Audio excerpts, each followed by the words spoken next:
रोहित के presidential suite में Sunny tablet पर गेम खेल रहा था। सनी की टीम हार रही थी। सभी प्लेयर्स मैसेज पर एक ही चीज लिख रहे थे, sweet angel come back and save us. तभी स्वीट एंजल की एंट्री हुई। स्वीट एंजल ने सनी के लिए मैसेज भेजा, तुम लोग मुझे बस फॉलो करो। चलो चलो सब फॉलो करो, चलो चलो चलो। सनी ने भी वही करना शुरू किया। स्वीट एंजल का गेम कुछ ऐसा था कि मानो कोई इंसान नहीं कंप्यूटर खेल रहा हो। चलो चलो चलो चलो। Yes yes. सनी, जो पहले से स्वीट एंजल का फैन था, उसके लिए ये बहुत बड़ी बात थी। आज उसे मौका मिला था स्वीट एंजल के साथ पार्टनर बनकर गेम खेलने का। सनी ने स्वीट एंजल को गेम पर पर्सनल मैसेज किया, I am a big fan of you. क्या मैं आपके बारे में ज्यादा जान सकता हूँ? क्या मैं आपसे मिल सकता हूँ please? If you want to meet me, you have to come to Manali. Manali? ये मनाली में रहती है क्या? आप मजाक तो नहीं कर रही? I stay in Manali too. Sunny को आज अपने लक पर भरोसा नहीं हो रहा था। स्वीट एंजल का मैसेज आया। इस मैसेज के बाद सनी की सांसें रुक गईं। Okay, come to Hotel Paradise International. Paradise? क्या हम प्लीज मिल सकते हैं? आज तक आपको किसी ने नहीं देखा। कम से कम प्लीज एक पिक तो भेज दीजिए। स्क्रीन पर जो सनी ने देखा, वो अपनी आने वाली जिंदगी में कभी नहीं भूलने वाला था। Sweet angel the famous internet gamer और कोई नहीं, हमेशा शांत रहने वाला उसका भतीजा आर्यन मारवा था।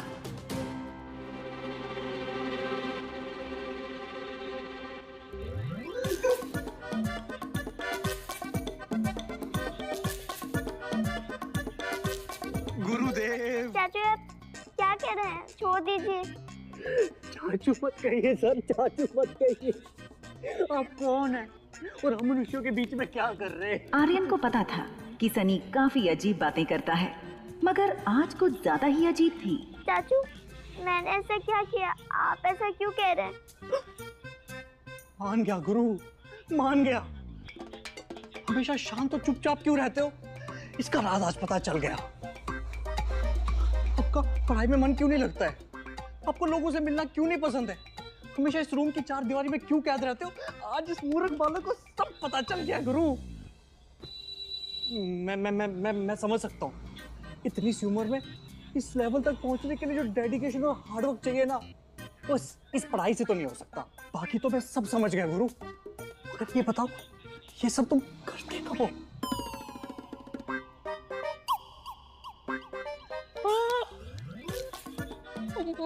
मैं समझ गया, मैं सब समझ गया। टॉप सीक्रेट है ना? मैं वादा करता हूँ आपका ये टॉप सीक्रेट ही रहेगा। Sweet angel, top secret. Aryan ही स्वीट एंजल है। ये बात सोच सोच कर सनी खुश हो रहा था, लेकिन वो इस बात से अनजान था कि स्वीट एंजल आर्यन नहीं, रिया है। देखो, हो तो आप, मेरा मतलब तुम मेरे भतीजे ही। लेकिन अगर इस बात का भैया को पता चल गया ना, तो हमारे साथ पता नहीं क्या होना है। लेकिन तब भी मैं तुम्हारा हर कदम पे साथ दूंगा। ये चाचू को हो क्या गया?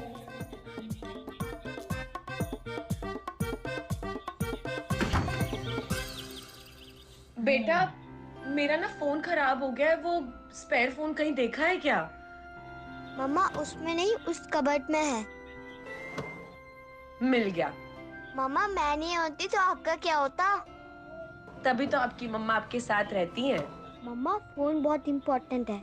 See, with my phone I can stay connected with my world, and with your phone you can stay connected with yours. Thank you my love. Yes, sweet angel को हराना इतना आसान नहीं है। अनिका ने जैसे ही सिम कार्ड डाला, उसका फोन बजने लगा। अनिका ने कॉल आंसर किया और सामने से राजलक्ष्मी की आवाज आई। Ma'am, where have you been? मुझे लगता है कि रोहित मारवा को पता चल गया है कि आप मनाली में हो। बॉलरूम में अनिका को इस बात पर शौक तो लगा था जब रोहित ने लोगों से डॉक्टर अमृता के बारे में पूछा था। यहाँ कोई डॉक्टर अमृता को जानता है? अनिका सोचने लगी कि रोहित को कैसे पता चला कि डॉक्टर अमृता मनाली में है। मैम आई एम श्योर वो आपको ट्रेस कर रहे हैं। Ma'am please be careful. Anika और राजलक्ष्मी की बात चल रही थी, तभी कॉल वेटिंग पर अनिका के पापा गौतम गुलेरिया का फोन आया। राजलक्ष्मी, मैं तुम्हें बाद में कॉल करती हूँ, मुझे एक इम्पोर्टेंट कॉल आ रहा है। हेलो। मैं नहीं जानता कि तुम्हें इस बात से कोई फर्क पड़ता भी है कि नहीं, मगर मेरी बहन ज्योति ने बचपन में तुम्हारा बहुत ख्याल रखा है। बस इसीलिए सोचा कि कम से कम एक बार तुम्हें इन्फॉर्म कर दो that she is critical. Life care hospital में एडमिट है वो, टाइम बहुत कम है उसके पास। अनिका की मां के गुजर जाने के बाद एक ज्योति बुआ ही थी जिसने अनिका को अपना समझा था। बचपन में ज्योति बुआ के साथ गुजारी सारी यादें एक पल में अनिका की आंखों के सामने आ गईं। तभी ज्योति बुआ की बेटी प्रीति का फोन आया। अनिका ने बिना देरी के फोन उठाया। हेलो प्रीति। मम्मी को बचा लो दीदी, प्लीज बचा लो। वो डॉक्टर्स कह रहे हैं कि क्या कहा? क्या कहा उन लोगों ने? देखो प्रीति, तुम टेंशन मत लो, मैं हूं ना, मैं आ रही हूँ, मैं सब ठीक कर दूंगी, आई प्रॉमिस।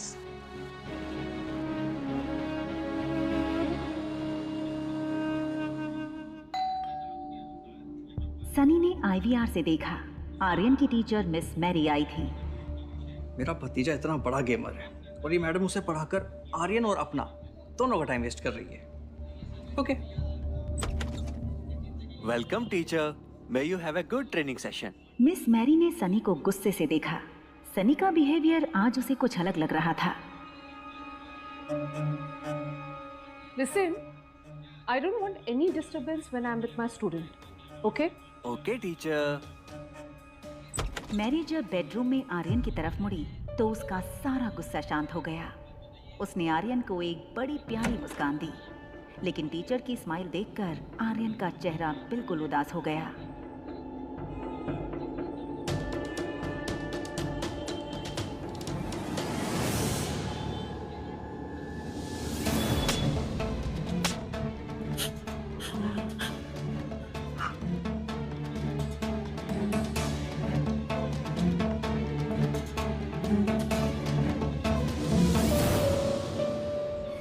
तुम जानते हो मैं तुम्हें पहले से ये सजा क्यों दे देती हूँ? क्योंकि मैं जानती हूँ कि तुम बिना कोई गलती किए रह ही नहीं सकते, इसलिए ये थी आज की एडवांस सजा। अपना होमवर्क लेकर आओ। वर्कशीट चेक करती हुई मैरी ने धीरे धीरे अपने एक्सप्रेशंस बदलने शुरू किए। What is this, Aryan? What is this? तुम एक काम ठीक से नहीं कर सकते? तुम्हें हिस्ट्री का होमवर्क दिया था और तुम मैथ के प्रॉब्लम सॉल्व करके लेके आ गए। तुमसे ज्यादा बेवकूफ लड़का मैंने आज तक नहीं देखा। मिस मैरी इसी तरह आर्यन को रोज मेंटली टॉर्चर करती थी, जिस बात से रोहित अनजान था। तुम्हारी उम्र के बच्चे तो बहुत स्मार्ट और इंटेलिजेंट होते हैं। तुम बेशक 6 साल के हो, लेकिन तुम्हारा IQ किसी 2 साल के बच्चे से भी कम है। तुम अपने परिवार पे एक बोझ हो। तुम्हें पता है, तुम्हारे पापा को उनके परिवार वालों ने अपने से दूर कर दिया। क्यों जानते हो? क्योंकि सबको इस बात की शर्म है कि मारवा खानदान का वारिस एक पागल है। पागल। तुम्हें पिछले स्कूल से भी सिर्फ इसीलिए निकाला गया था क्योंकि तुम एक पागल हो। मिस मैरी ने अचानक ही अपना मूड बदल दिया और आर्यन के चेहरे पर हाथ फेर कर बोली, देखो मैं तो तुम्हारी टीचर हूँ, मेरा काम है तुम्हें अच्छी एजुकेशन देना। चलो जाओ, मैथ्स की बुक लेकर आओ, आज मैथ्स पढ़ेंगे।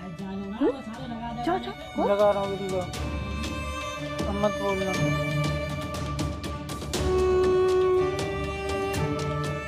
क्या मिस मैरी के ऐसे व्यवहार के कारण ही आर्यन गुमसुम और चुपचाप हो गया था? और आखिर मिस मैरी आर्यन को रोज ऐसे क्यों सताती है? आखिर क्या है इसका राज? हॉस्पिटल जाने के लिए अनिका अपने रूम से बाहर आई और उसने रिया को अपना यूजुअल गुड बाय किस दिया। मम्मा कुछ अर्जेंट काम से बाहर जा रही है, अगर भूख लगे तो कुछ ऑर्डर कर लेना, ओके? मैं जल्दी आ जाऊंगी। ओके मामा। हालांकि अनिका चाहती थी कि ज्योति बुआ एक बार रिया को देखे, इसलिए वो बाहर जाते जाते रुक गई। उसे पता था कि बुआ रिया को देखते ही सब कुछ भुलाकर उसे अपना लेंगी, लेकिन वो जानती थी हॉस्पिटल में कामिनी और उसकी सौतेली माँ भी होंगी। रिया को नुकसान पहुंचाने का कोई मौका नहीं छोड़ेंगे दोनों, इसलिए अनिका ने रिया को रूम में छोड़कर जाने का फैसला किया। क्या हुआ मामा? कुछ नहीं, बाय। बाय मामा। हाँ हाँ, अभी मैं वही थी, अभी निकल रही हूँ। हाँ, ये पागल नहीं है तो पागल बना देंगे। वैसे भी मैं उसे पढ़ाई करा रही हूँ 2nd स्टैंडर्ड की, और मैं उससे सवाल पूछती हूँ 6th स्टैंडर्ड की। अगर कोई गलती करता है तो मारती हूँ, अगर कोई गलती नहीं करता है तो डबल मारती हूँ।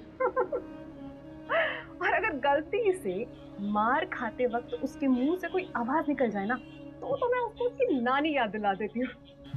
और सॉरी, उसे तो उसकी माँ का कुछ पता नहीं है ना, तो नानी कहाँ से याद आएगी? ग्राउंड फ्लोर पर पहुंचते ही मैरी फोन पर बातें करते हुए लिफ्ट से निकल गई। अनिका ने अभी अभी जो सुना था उस पर उसे विश्वास नहीं हो रहा था। एक औरत, एक टीचर किसी बच्चे के साथ ऐसा कैसे कर सकती थी? अनिका जानती थी कि प्रेसिडेंशियल स्वीट 2401 रोहित का है। इसका मतलब साफ था, ये औरत रोहित के बेटे के बारे में बात कर रही थी। हेलो ब्यूटीफुल, क्या मैं इतना हैंडसम हूँ? क्या आपका लिफ्ट से निकलने को मन ही नहीं कर रहा है? I am sorry.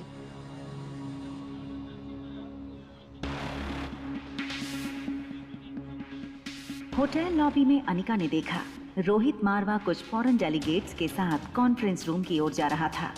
अनिका ने सोचा रोहित को जाकर सब बता दे।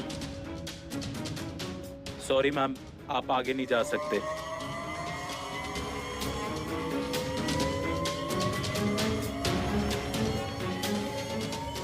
Mr. Marwa,